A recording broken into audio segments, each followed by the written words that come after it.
سیدنا موسیٰ علیہ الصلوۃ والسلام نے عرض کی بار الہ تو مسلمان کو دنیا کے اندر بڑا تنگ رکھتا ہے اور کافر کو کھلا دیتا ہے، اس کی کیا وجہ ہے؟ تو رب العالمین نے آسمان کے پردے ہٹا دیے، فرمایا موسیٰ ذرا کافر جس کو میں کھلا دیکھتا ہوں اس کا ذرا حال دیکھ۔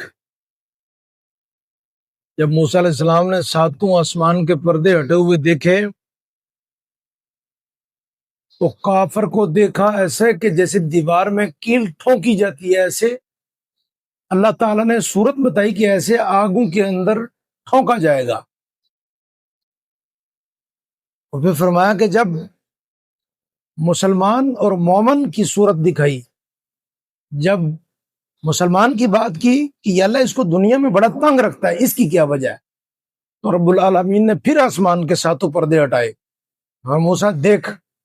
جب موسیٰ علیہ السلام نے دیکھا کہ اللہ تعالیٰ نے ایمان والوں کے لیے کیسے کیسے انعامات رکھے ہوئے ہیں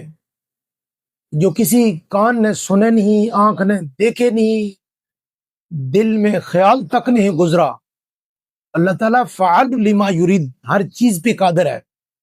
تو جب رب العالمین نے دکھا دیا کہ میں کافر کے ساتھ یہ کرتا ہوں اور مومن کے ساتھ یہ، تو موسیٰ علیہ السلام پکار اٹھے کہ یا ربی لو ملک الدنیا کلہ وعاش الدہر کلہ وکان مسیرا لم یر خیر قط، اے میرے رب کافر کو اگر تو قیامت تک پوری دنیا کی حکومت دے دے، سارا مال خزانہ سب کچھ دے دے، اس کا حسن بھی، اس کا جمال بھی، اس کا کل کمال بھی دے دے، لیکن مر کے وہ یہاں آ گیا جو جگہ تو نے مجھے دکھائی، اے میرے رب اس نے تو کوئی خیر نہیں دیکھی۔ اور مومن وہ مر کے یہاں پہنچ گیا جو جگہ تو نے مجھے دکھائی ہے، اے میرے رب اس سے بڑا سعید و سعادت مند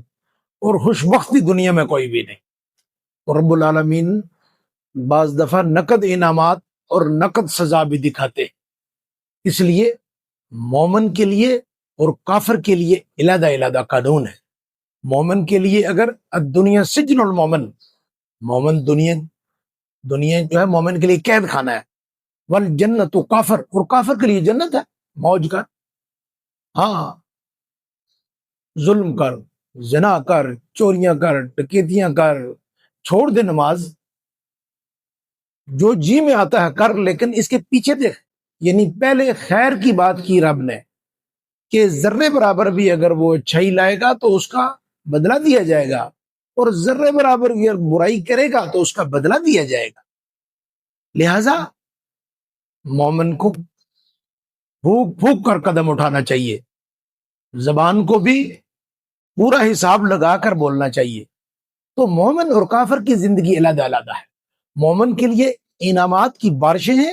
اور کافر کے لیے لامحدود سزائیں ہیں۔ اللہ تعالی ہمیں ایمان کی قوتیں اور ایمان کی محنتیں نصیب فرمائے تاکہ ہم وہ معراج جو رب کریم نے طے فرمائی ہے ایمان والوں کے لیے کامیابی کی، اللہ ہم سب کو وہ نصیب فرمائے۔